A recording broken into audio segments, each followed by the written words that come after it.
this session. And then let's wait for all the participants to come in. I think we have almost everyone interested to join now. So we will have first of all, we will have 2 star lectures. So the first one will be from Dr. Clara Ken. She will be talking about social enterprise as impact-driven business. So Dr. Clara Ken will share the slide from her own device. So I'll stop sharing here. Okay.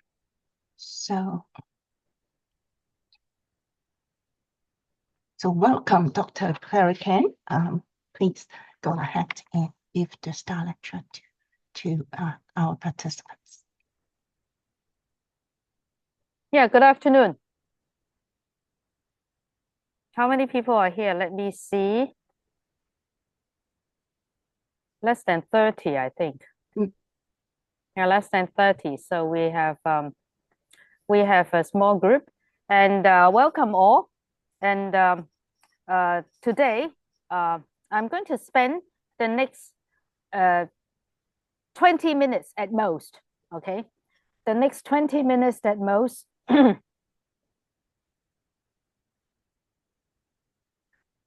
To talk about a sample lecture. Now, if you look at the screen now, did everybody see the screen? Can you give me a show of hands? Yes. Or type something in the chat room that you see. Oh, great. Thank you. So you can see the screen. So again, because the time is limited, I'm going to talk quite fast, but this is what you can see in one of our curriculum. We have 10 courses in the whole curriculum, and one of it is social enterprise as impact-driven business, and it is taught by me. All right. So the program that I'm managing, or my colleagues are managing, is Master of Science in Entrepreneurship and Global Marketing. As you can see, we are teaching entrepreneurship and global marketing. And this is about entrepreneurship in the social sector. Okay. So for those who are in this room, I would like to ask you, what successful social entrepreneurship should have. That means you are doing entrepreneurial activity, and then you are making money, and then you are contributing to the social scene.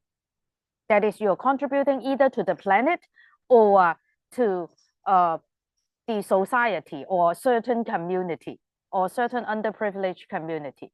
So the first thing that you need to be successful in this kind of way is you have to have the spirit of innovation. Well, there is a lot more than 100 different definitions of innovation, but I would say in this context, in the social entrepreneurial context, you have to see possibilities, 可能性, and changes, whether you are effecting some new changes. Okay, so social innovation is about something new, pioneering new methods, new process, new products, new service. At least you ask yourself one question, whether there is something new. If you don't, then you may need to think twice. Something new in addition, a novel and new solution to a social problem, supposedly you're going to effect some change. And that change can be sustained for a very, very long period of time. Okay, so let me, and also it can be scaled up. Let me give you an example, a very simple example, okay? Did you recall when is the last time? Did you recall when is the last time you do not need to wear a seat belt in a car?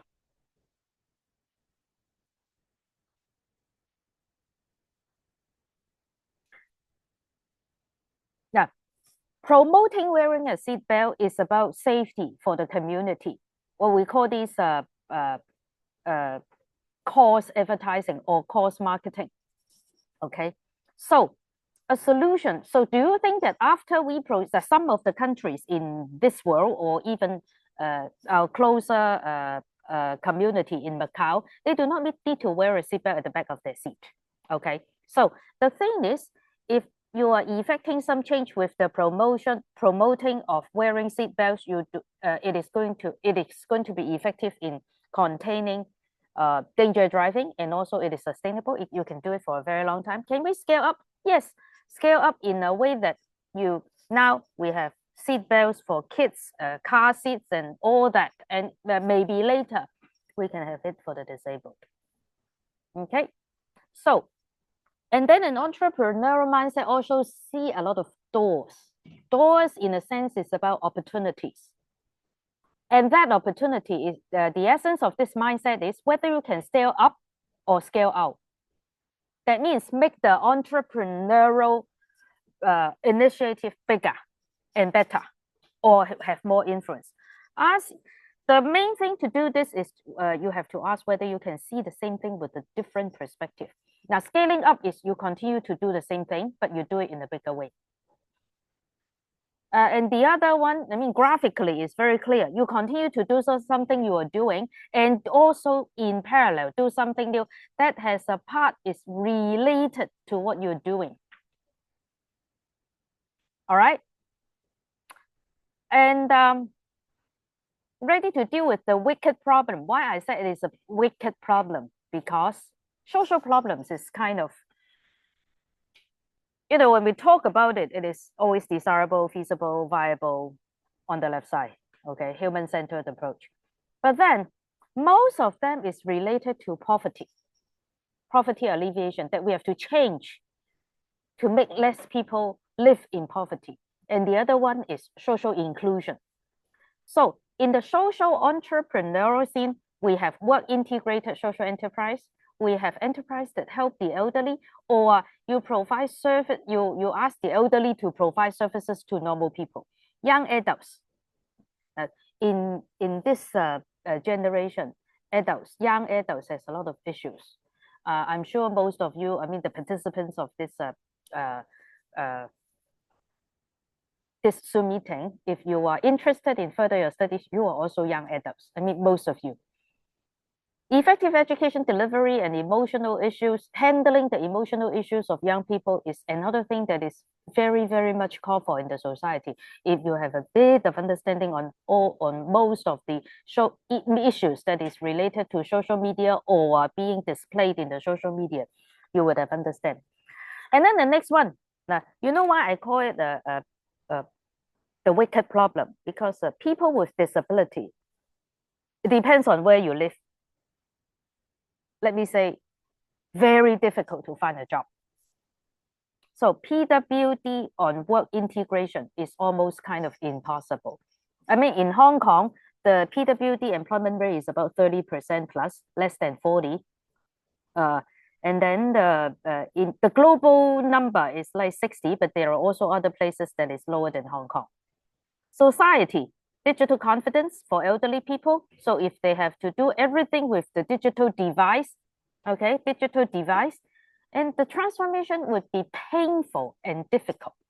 But there has to be someone who do it, because the world is not going to walk back to the previous situation. Everybody would need to know a bit of technology in order to manage their daily life.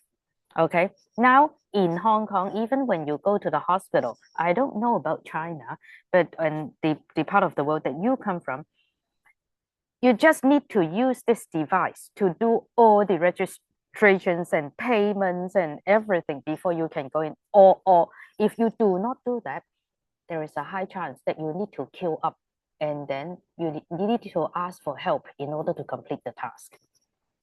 All right, so I'm repeating myself. I like this definition very much from a very famous scholar, Joseph Schumpeter, 1942, on creative destruction. He says that the fundamental, he talked about new entrepreneurship or the economic activity, capitalist activity is new goods, new methods, new markets, and then it is a change from within. So whatever that we are doing, if we could create some change, new changes, and then you are not conforming to what the world is doing as of now, and you can create something new and test it, renew it, transform it with good and acceptable possibilities, then it is good. Now, this is from the Bible, but then the Bible is also another book, a very good philosophical book. Okay, so if you ask me what social entrepreneurship, why does it has an impact, is because it creates new changes. Okay, and social enterprise, then now we talk about impact. How do we define what is impact and what is social impact? What does it mean by impact-driven business, the name of the course? And also, what does it mean by having some impact to the social scene? And to be very specific, you may learn to articulate what impact. You can say it out. What impact? How many people benefited? How much money dedicated to welfare or that? Okay. When we look at what impact is, remember these few words. Now, these are from also from scholars. It says that it affect the current situation or influence. You moved the ecosystem, the influence, and then it takes effect. That is impact. Because there is impact because there is change. Okay? So the change can be direct change or indirect and intangible change. And impact is concerned with significant and direct changes for the long term. So again, I'm repeating myself. If you can see new doors, new possibilities, new change, and new influence, then you see impact, and it is sustainable and it is also scalable. Better yet, the best impact is you are changing the system. That means if in the past the society do not allow this, and then now the society is changing to adapt to this, then this is change from within, and this is good impact. Just like when I talk about seat belts, nobody would say that we should not wear seat belts, and this is some change that we need to that we would see as long-term and sustainable impact. Okay, then now we go to some social enterprise example. Now, the best way to learn is to understand it from real examples. Now, let us take a look at this one. This company is called Broken Fingers. Now, I would like to say most of the social entrepreneurs, not most, maybe a lot, a portion of the social entrepreneurs are struggling entrepreneurs, but they persist. Now, Broken Finger, look at this. It is doing handbags. They look nice, huh? Nice. Nice. Okay. I'm going to show you a video.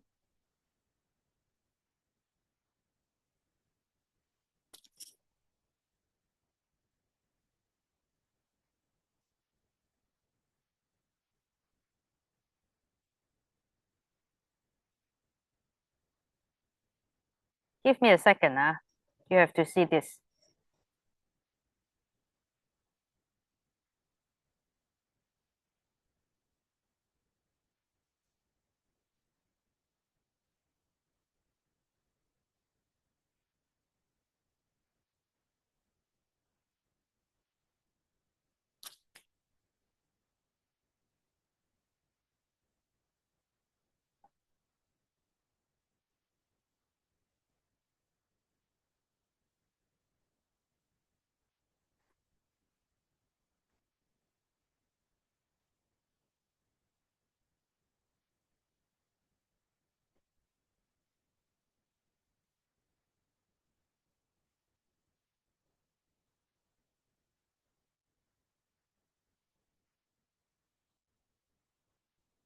Okay.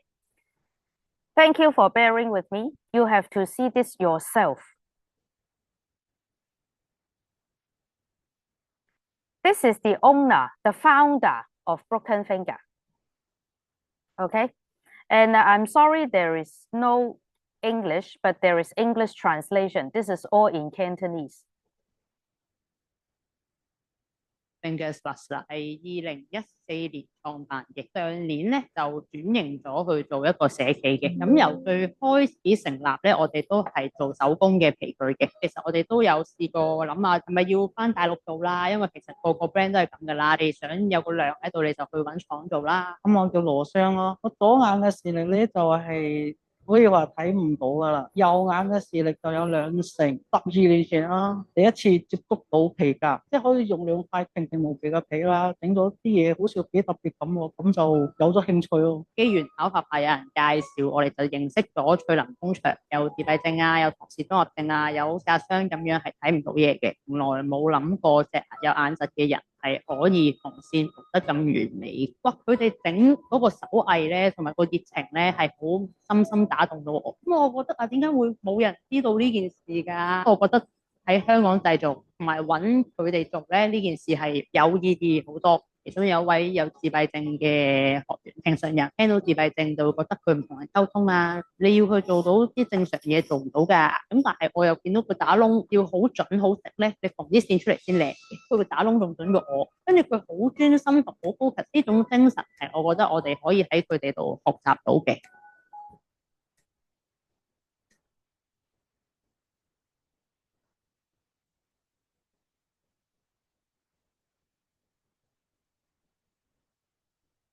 Okay, let us go back to this page. You see, do you see what is impact here? They are hiring PWD, people with disabilities. Visually impaired people can make something like this handmade. And they are hiring PWD, that is the underprivileged sector, who only work in sheltered workshop to produce this kind of goods and then sell it to the general public. And I think it's pretty noble.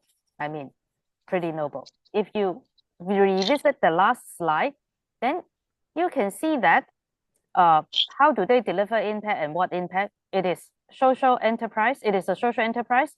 The social issue is PWD do not find a job, and then, or when they have a job in the shelter, they are paid pathetically low, which is less than 30 Hong Kong dollars a day. Okay, but they empower them, teach them skills. This is PWD empowerment, and then it is a maker story. And then it is also environmental friendly because they are using environmental friendly leather, which is called apple leather. So the contribution is to the planet, to the society, to the work, to the job market, to PWD. So this is what we call impact. As simple as that. Instead of bothering you with all the difficult and complex theories, this is very easy to understand. So Broken Finger is empowering PWD through skills transfer. Okay, and then you can see in the website, and it is made in Hong Kong. We use our own workforce, the local workforce, to produce monetary benefit. Okay, that is what we call workfare. The salary we pay to the less privileged people, we call it workfare. And it is amazing. Look at it. So if we look at impact, I would like to teach it with an emoji. Qualitative impact. What is this?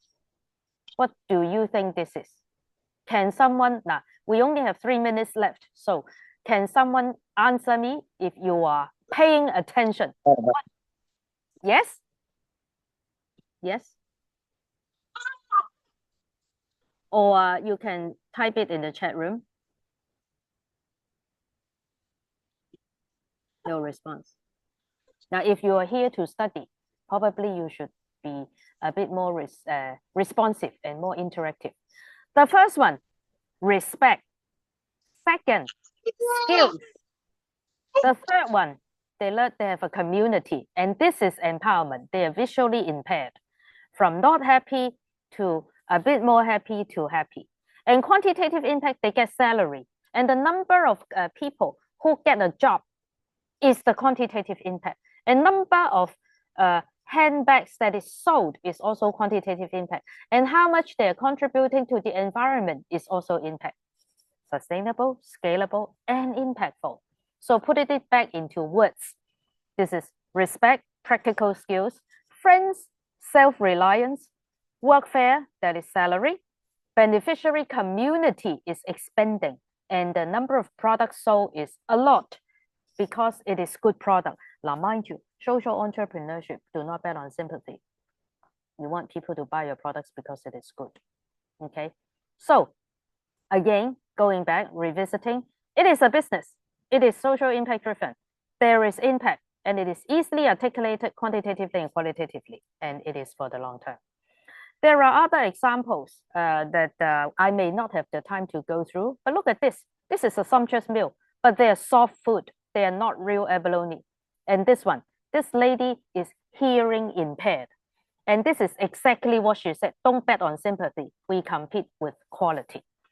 And in her social enterprise, they hire 70% hearing impaired people.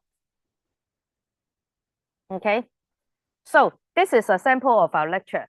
If you would like to join our Master of Science in Entrepreneurship and Global Marketing program, this is probably something you'll see and learn how to develop on and master entrepreneurial mindset. Thank you. Thank you. Thank you, Dr. Clara Ken. So next, we will invite Dr. Alison Chan to talk about succession planning and philanthropy. So, Dr. Alison, please.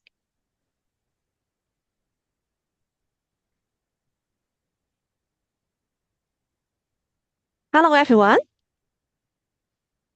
Okay, Sally. Okay, so would you please share the PowerPoint to us? Okay, thank you.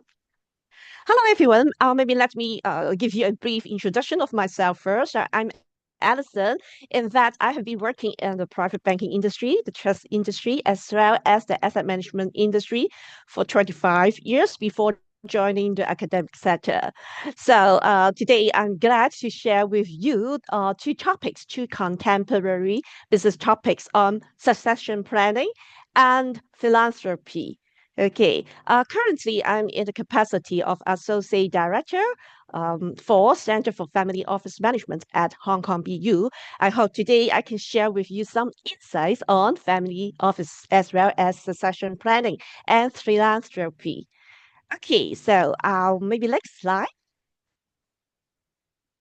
Okay, let's take a look at the current family office landscape. First of all, do you know what is the meaning of family office? Maybe you have heard about this term, okay, from time to time.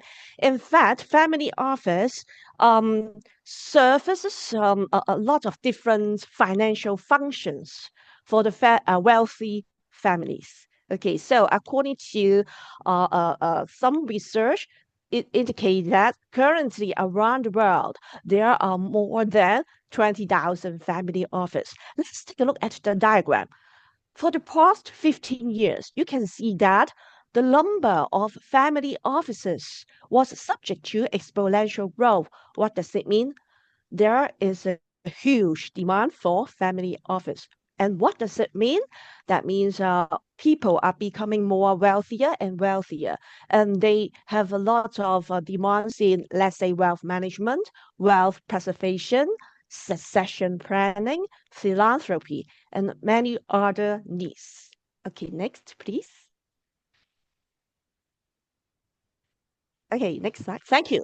Okay, so currently, who are the customers, okay, for family offices around the world? Okay, not only in US, Europe, but in Asia. Okay, there is huge demand for family office services. Okay, according to survey, okay, it is known that quite a lot of the family offices, okay, their wealth comes from entrepreneurs, industrial dynasties. For example, in Hong Kong, we have Mr. Lee Ka-shing and many other tycoons. And around 80% of the wealth comes from investors, finances. Finances. For example, okay, we have a lot of very famous investors like Warren Buffett. Besides, celebrities, wow. In fact, they also contributed a lot of wealth to the family business, family office business. In fact, okay, the demand from all aspects, okay, they all kept on increasing. And that's why our program can develop our students to equip with the necessary skill sets, knowledge, such that they can explore the opportunities from the family office industry and to develop their professional skills. Okay, maybe next slide. Thanks. Let's take a look at the other chart, okay, prepared by the Global Family Office Report. According to research, majority of the wealthy families would like to preserve their wealth. Why? It is because of a lot of uncertainties. For example, economic downsizing, tension between countries, or some uncertainties due to, let's say, evolution of technology, cybersecurity. Okay, so majority of the wealthy families would like to protect or preserve their wealth. Besides, they have the worries or concern about how to pass on their wealth from generation to generation. In fact, quite a lot of the families, okay, they are afraid that once they pass away, their next generations are not able to manage the wealth properly. Okay, and please take a look at the bottom of the bar chart. Nowadays, more and more families would put their focus in philanthropy. That means they are willing to give out their wealth to serve some maybe some social problem to some social objectives, to solve maybe the social or political problems around the world. Okay, next slide, please. Okay, I have talked about family office for a certain period. So what is this about? Let's take a look at this chart. In fact, family offices serve a vast area of the family and their wealth. So besides, let's say, wealth management, wealth planning, taxation. It is very important. For example, wealthy families always have investment around the world, so their assets are subject to tax policies imposed by different government. So how to develop a very effective tax planning is very important for the wealthy families. Besides asset management, family governance, investment management, succession planning, and philanthropy are also essential components for family office. And that's why today I'm going to talk about succession planning and philanthropy. Next slide, please. I'm going to share with you a real business case in Hong Kong. In fact, okay, all the information has been published in many newspapers, so they are public available information. I don't know whether you have heard about Mr. Tan Xing Po. In fact, he was also a tycoon in Hong Kong. He has accumulated substantial amount of wealth. For example, he owned more than 200 properties in Hong Kong with an asset size of an estimated amount of Hong Kong dollar 80 billions. In fact, he was very successful as an investor. And in fact, many years ago, my boss and me visit him to talk about a trust arrangement. Okay, but I will not disclose a lot about our discussions, but I would like to let you know that at that moment, Mr. Tan focused in his investment. Okay, and he had two sons, and he loved his youngest son very much. That's why he passed on quite a lot of his assets to his youngest son. Okay, because his youngest son is very ambitious, he is invested a lot of money in different industries. For example, hotel management, catering industry, financial services industry, elderly care industry, optical glasses industries, and so on. I'm sorry, because of, let's say, the outbreak of COVID-19 and because of the downsizing in the economy, all those businesses ran by his youngest son, okay, could not sustain. And therefore, quite a lot of the companies have been shut down. Okay, he has wind up a lot of companies. Because of the poor financial situation, Mr. Tan, okay, even though he was over 18 years ago, he visited many different banks to ask for money. He would like to borrow money. Okay, however, because of that environmental or economic situation, it was very hard for him to help his son. And then finally, he passed away. Okay, so what does the story tell us? Okay, even though Mr. Tan is a very successful guy, if he could not identify maybe a right person to manage the business, okay, or to manage the family wealth. He might not be able to pass on his wealth properly from one generation to other generation.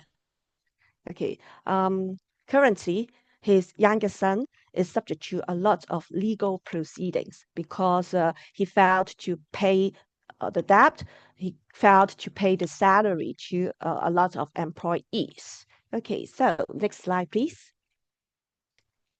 When we talk about succession planning, it is about the pooling of talented people who can contribute their specific skills and abilities to the success of the corporation. Okay, so for family officers, of the families would like to appoint their family members to be the successors. Okay, as long as they have the relevant leadership skills, as long as they can manage the family wealth as well as business. Nowadays, more and more companies are willing to appoint external professionals to take care of the family wealth. Why? It is because they are more objective when they make very important business decisions.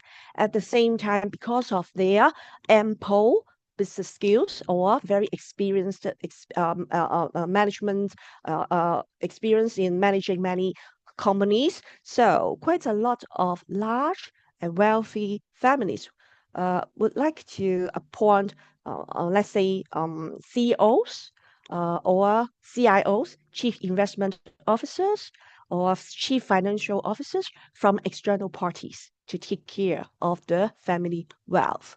Okay, in order to make sure that they can protect and preserve the wealth properly, such that the wealth can be passed on from one generation to other generations. Next slide, please. So when we talk about succession planning, that means we would like to make sure there will be an ongoing transition, okay, from generation to generation. Let's take a look at the diagram again. Family offices oversees very complex operations. The successor, okay, does not have the necessary skills and knowledge about how to manage so complicated functions, okay, for a families, I don't think he or she can fulfill the family's objectives.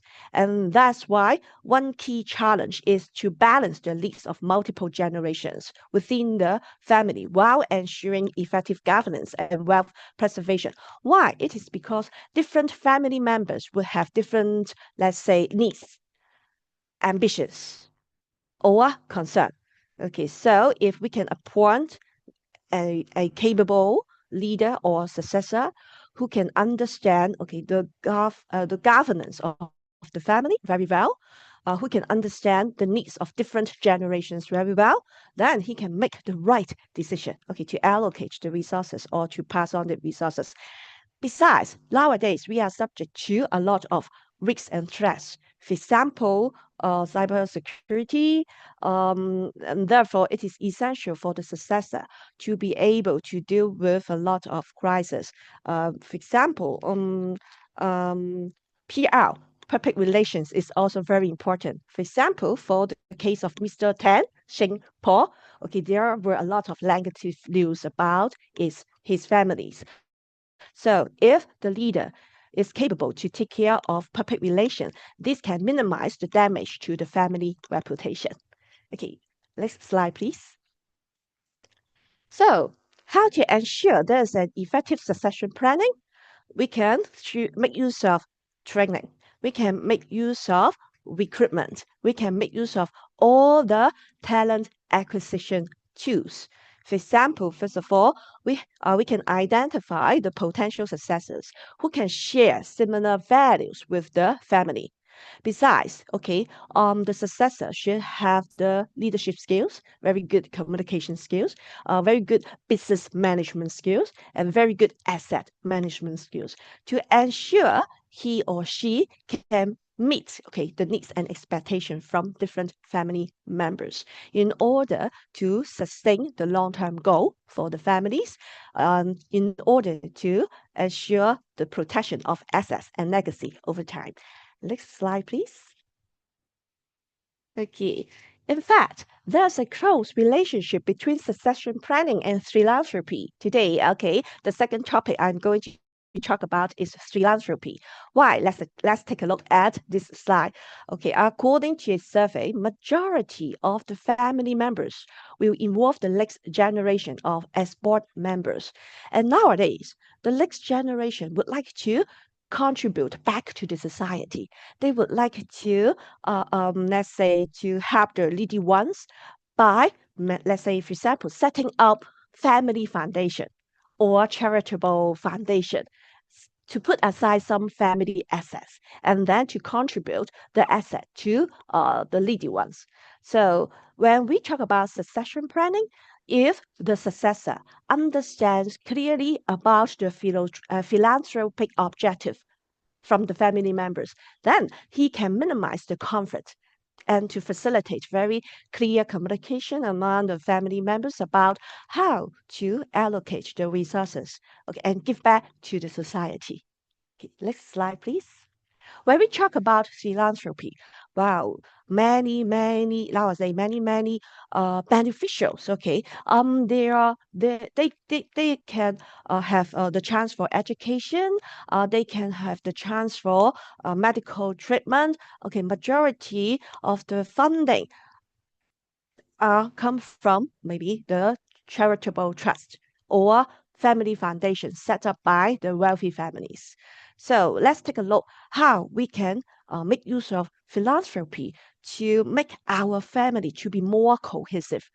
For example, if the family share or family members share the same objective, let's say we should make sure all the children, okay, would receive the same chance for education.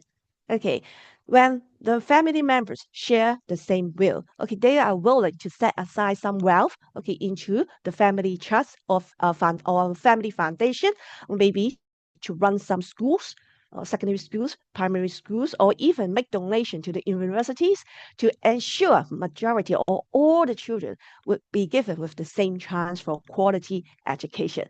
Or some families target at promoting the medical services to the general public. Okay, so they can set up foundation to contribute money to hospitals or to educate the young people to be doctors in the future. Okay, such that the general public would receive very high quality medical services. So the power of philanthropy is unlimited. They can help to solve a lot of social problems. At the same time, they can strengthen the bonding among the family members. Next slide, please. Okay, let me share with you another case. Okay, this is a real business case, but I will not disclose my previous client's information. Many years ago, okay, two daughters, okay, they came from the same family. Because of their profession, they could generate a lot of wealth. However, they think that okay, they would like to give back to the society. How to do so? They would like to set up a family foundation. So many years ago, they set up a family foundation and they laid down a statement, okay, to all the family members. Okay, we have the responsibility to give back to the society. Okay, because of our professionalism in medical health. Okay, so we would like to donate money to medical education and healthcare initiatives in the future, okay, our generations, our next generations, okay, if you would like to become a doctor, very good. So please make sure that you are an ethical doctor. Okay, if you would like to run a business, it is okay. So please make sure that you still give back, okay, or contribute to the society by donating money, okay, maybe to the doctor schools to train the doctors. So you can see that the the goal of philanthropy can educate the next generations to be ethical, to be responsible.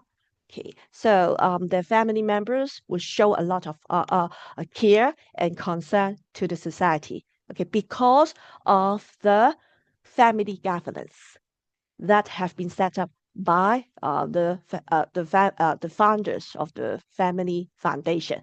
Okay, so you can see the power of philanthropy that, first of all, they can preserve the wealth. Besides, they can educate the next generations, and they can also contribute to the society to make a great impact. Next slide, please. So, as what I mentioned, nowadays more and more wealthy families would like to concentrate their efforts in philanthropy. In fact, some families might appoint some family members to take care of their family charitable trust or family's charitable foundation in order to educate the next generations to equip with the leadership skills, okay, to equip them with the management skills, and to nourish them with a caring heart. So some family members might not have any interest in doing business. Some of them would like to engage themselves in maybe social enterprise. Yeah, they would like to contribute to the society with another ways. Okay, so we can make use of philanthropy again to educate the family members, to provide opportunities for the family members to run another business, okay, that are beneficial to the society. So we can cultivate very deep engagement among the family members when they share the same views, and when they can create long-term impact to the society. Besides, family foundation or family charitable trust provides new ways for funding for a lot of social enterprises or NGOs. Okay, next slide, please. We are running out of time. Would Okay. Dr. Ellison please? Oh, this is the end of the slide. Okay, thank So you. if you Thank so you. you have any interest in our program in family office management, please feel free to scan the QR code. Thank you. Thank you. Thank you very much. So next, may I invite Dr. Candy Ho to talk about MSc EGM, Master of Science in Entrepreneurship and Global Marketing. Thank you, Sally. Please give me 1 second to share my screen. May I know if you can see my screen? Yes, yes. Okay, thank you. Thank you. I had a bad cough today, so maybe I will just talk less and then to minimize my coughing. But in any case, if you can't hear me clearly, feel free to let me know. I'll try to adjust and to speak louder. Okay, so everyone, the very welcome. Sorry, Dr. Candy, the PowerPoint is off now. We can see your desktop. Oh, now. I see. So let me try one more time.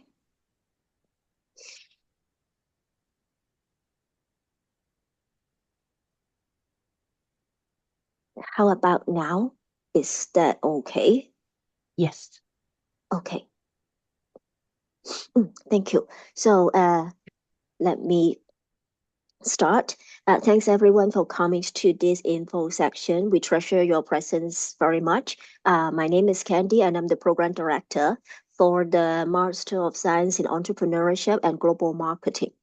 We usually call it EGM for simplicity. The first thing I would like to share with you is that if after today's section you decided to enter into our EGM program, you may not get a master's degree. Why is it the case? Because we are a special program where you might be able to get 2 master's degrees in one go. So what are these 2 degrees?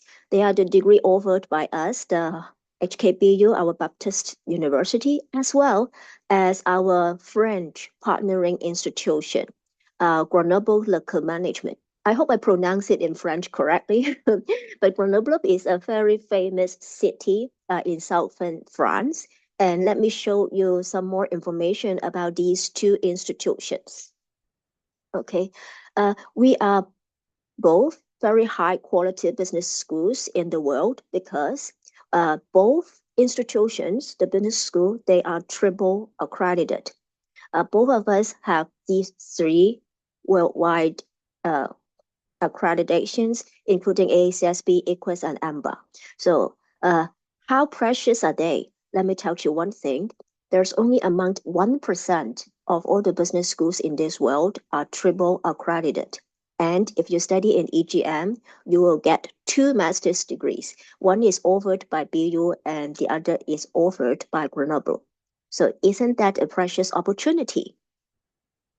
So many of you may be relatively more familiar of Hong Kong. So allow me to give you some more information about our French partnering institution. The institution is situated in a very pleasant city. We call it Grenoble. And then let me show you a short video featuring this city and how it is like and when you study here. Can you hear it? Seems like it has no sound. No sound. Right. No sound. So let me see if I can adjust it.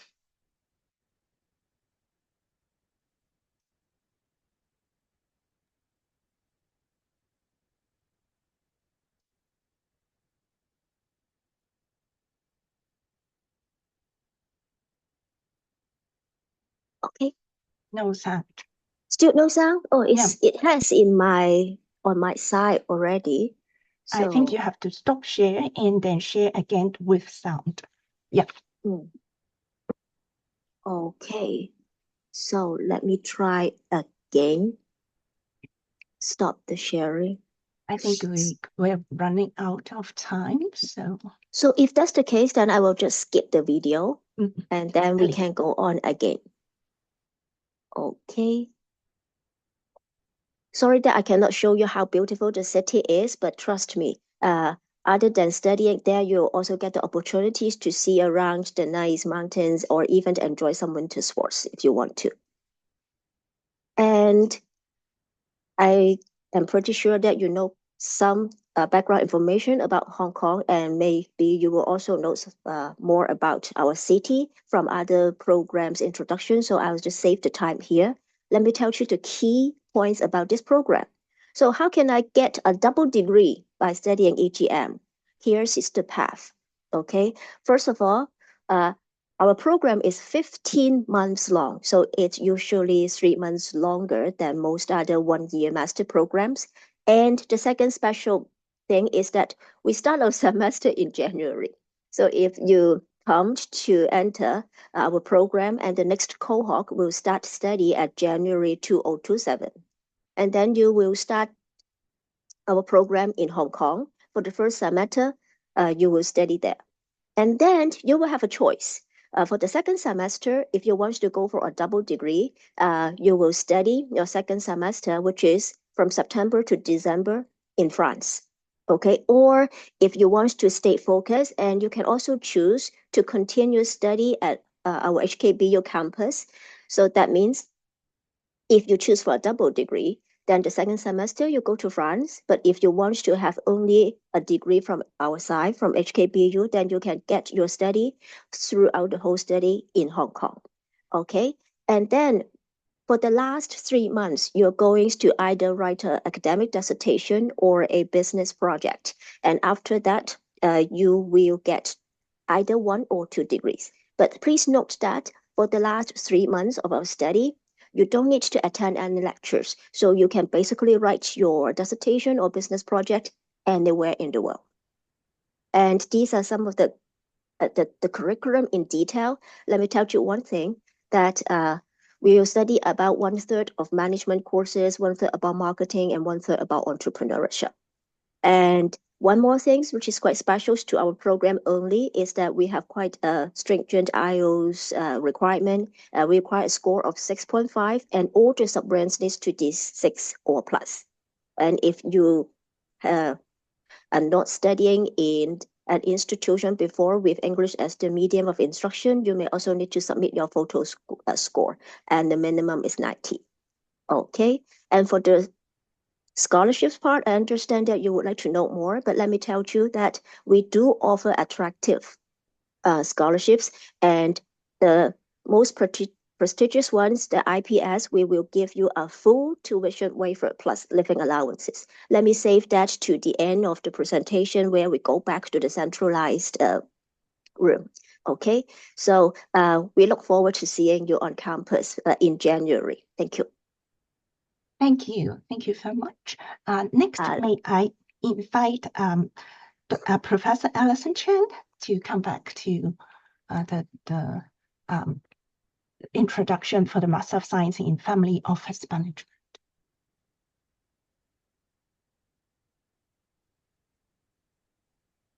Professor Alison? Yes. Can you hear me? Yes. Yes. Okay. So let's get that. Thank you. Okay. In order to cope with the evolution of the family office management business, we launched a new program, which is Master of Science in Family Office Management, and we are now admitting students. Next slide, please. During the STAR lecture, I showed you some figures about the growth, the exponential growth of family office. And next slide, please. And in Hong Kong, not only in US, but in Hong Kong, in fact, our government, they have put a lot of efforts. And so far, we have more than 2,700 family offices in Hong Kong. And it is expected that an additional of around 200 family offices will be set up in Hong Kong these 2 years. Next slide, please. Okay, so the objective of our program is to equip professionals with the specialized knowledge, skills, and ethical mindset needed to excel in the growing family office center. And we will provide a lot of topics, okay, that are closely related to the industry functions. For example, asset management, wealth management, and besides, we provide a modern topic, let's say digital assets management, as well as arts management. Nowadays, many wealthy families, especially their young generation, they have strong interest to invest in art, antique. Okay, so we will have this subject. Okay, next slide, please. Okay, so there's a iconic item for our program. Okay, besides learning the knowledge on business operations, wealth preservation, philanthropy, or holistic legacy planning, and arts investments. Okay, we offer a module on family offices practicum. Students can either go for a study trip to visit some different regions, or they can participate in internship, and we will partner with different business partners, okay, who provides family offices businesses, such that the students can acquire the relevant knowledge, okay, before graduation. If the students have strong interest in conducting research, okay, we can also provide guidance for the students. So if you have any interest in our curriculum, so please feel free to scan the QR code. Okay, we have the brochure for both Chinese version and brochure for English version. Okay, next slide, please. After that, okay, I know that the central unit will talk about the scholarships. Same for other programs, okay. Our program also provides a lot of different scholarships to our students. Next slide, please. Okay, our program lasts for 1 year for full-time mode, or 2 years for part-time mode. Okay, the tuition fee is Hong Kong dollar 100,000. It will be conducted in English. Next slide, please.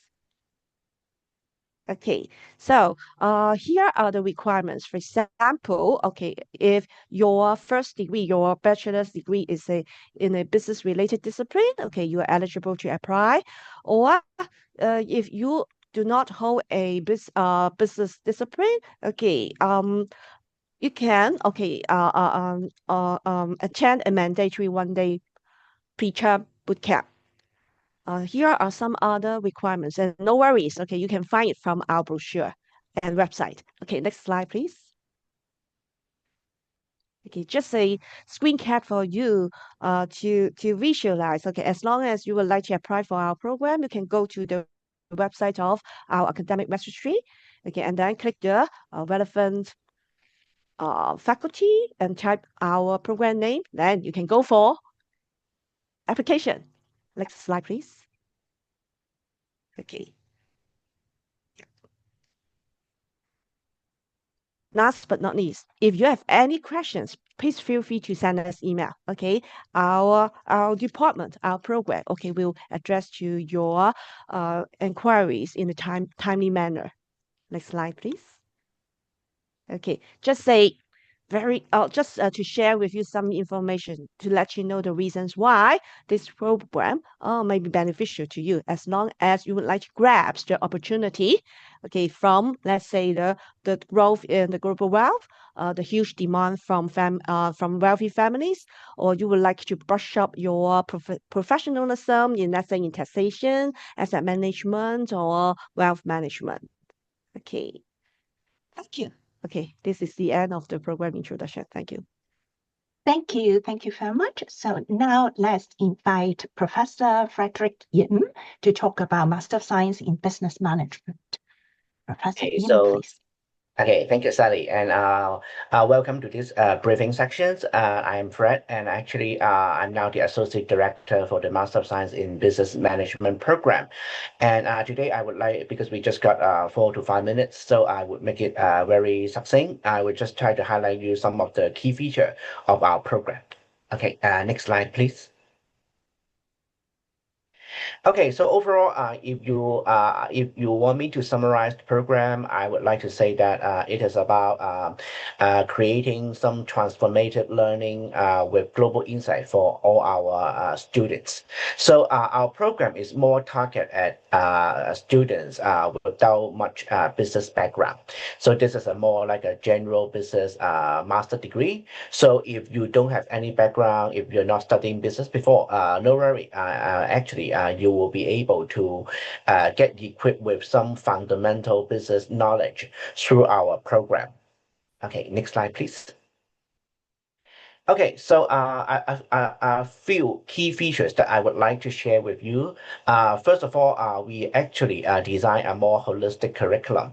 So once you join our program, you will find that actually you are able to study all the current relevant and essential business courses starting from like marketing, people management, digital transformation, ESG, finance, accounting. So for those students without any background, I think this would give you a very solid foundation to get you prepared for your career potentially in business.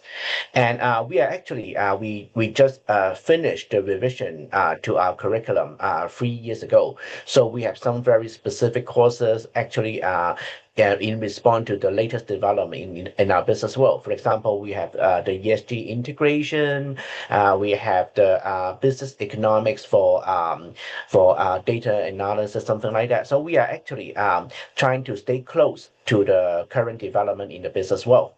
And another very important feature of our program is that we want to link you up not only with the essential knowledge, but also trying to give you more practical experience. So we have a course, for example, executive development. So we will try to highlight to you some of the essential trend in the industry. We invite people from outside of campus, like manager, industry leaders, to come to campus to talk with you some of the development in the industry. And you are also able to understand some business operation by doing some simulation, by doing some kind of data analytic analysis, so as to get some hands-on experience of dealing with some data. The program is also featured by capstone project requirement. So we try to do a matchup with you with your preference with a potential supervisor specializing in one of the area. For example, digital transformation, ESG, and maybe entrepreneurship. So when you are getting the chance to work to the stage of the capstone project, you'll be learning from expert in those areas, and you will be working on a graduation project. Actually, that would showcase your ability to do some independent research. Okay, next slide, please.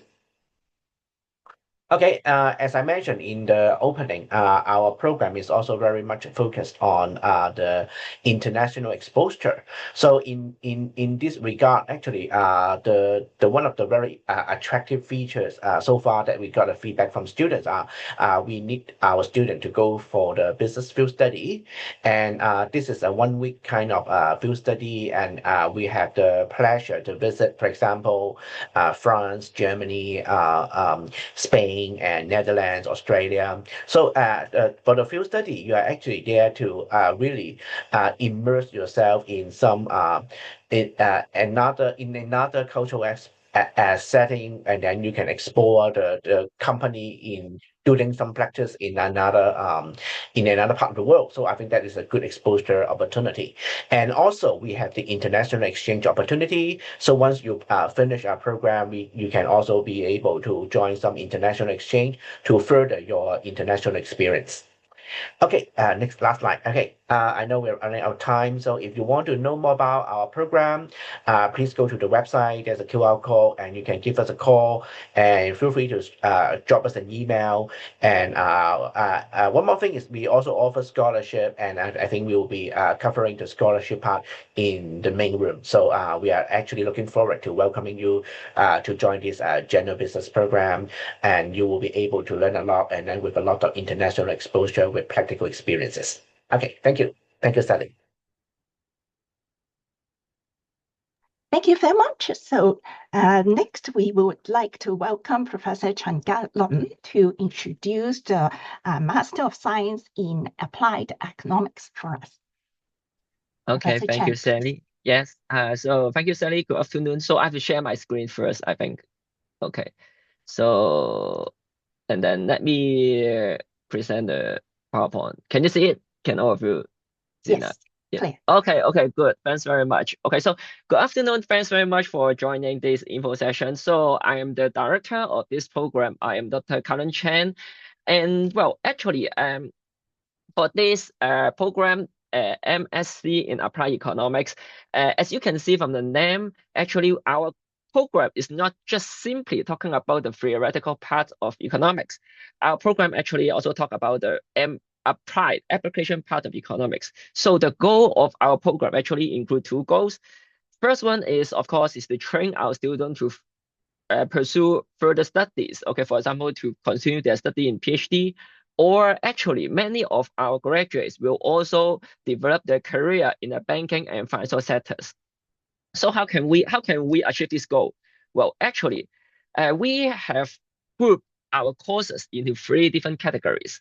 The first one is to prepare our students to enter the financial sector, especially the financial sector in Hong Kong. So that's why we have a group of courses which are the applied finance and economic management. It includes courses about, for example, financial economics, or also something maybe related to family, apply economics in family office like this. So that we will prepare our students before they really develop their career in the financial sector. But of course, okay, students, okay, it's not a must for them to only join the financial sector. Actually, there are many businesses, okay, that many students would like to have to develop their career.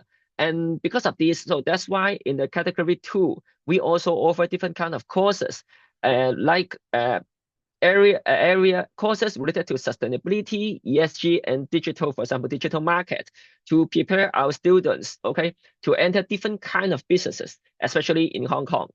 Of course, the third category will be the last one, which is the advanced economic theory. That means if students who would like to pursue a further study or a more advanced degree in the future, then we will train their theoretical concepts before they continue their study in the future. So usually for students, their most major concern will be, okay, what are the job prospects of this program?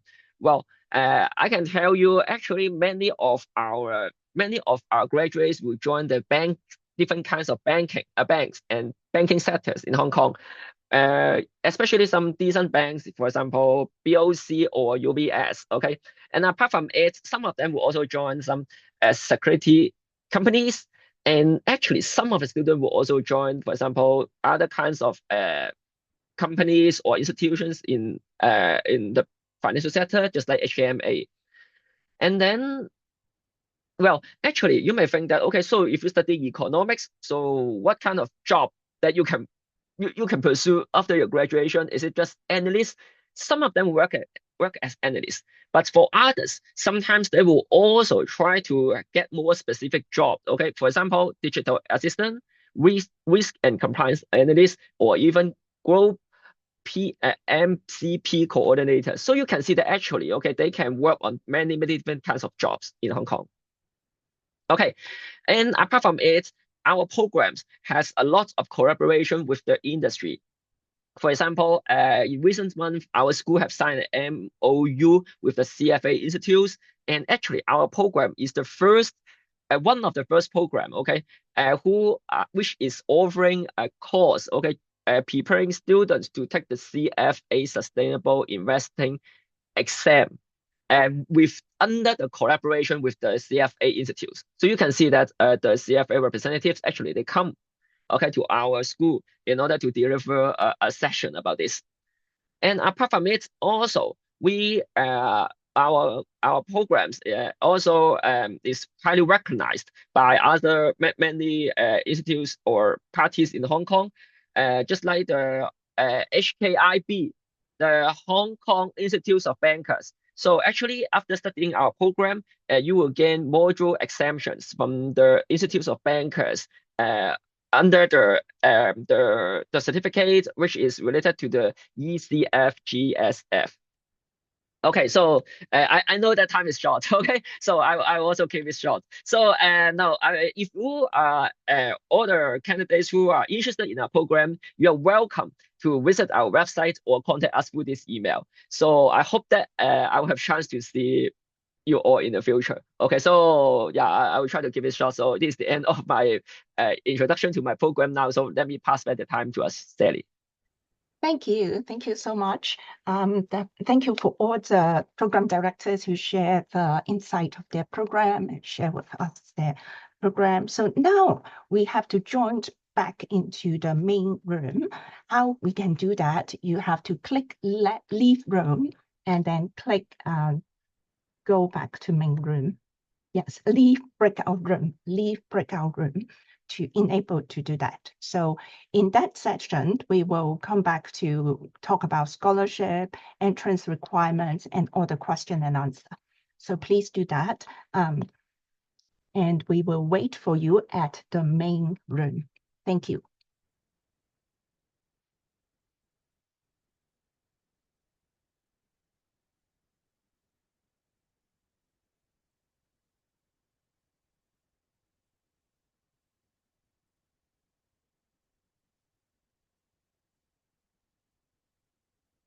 So for those who remains in this session, please click on the bottom right-hand corner. There's a button called Leave Room. And then you can then choose the Leave Breakout Room option to go back to the main room.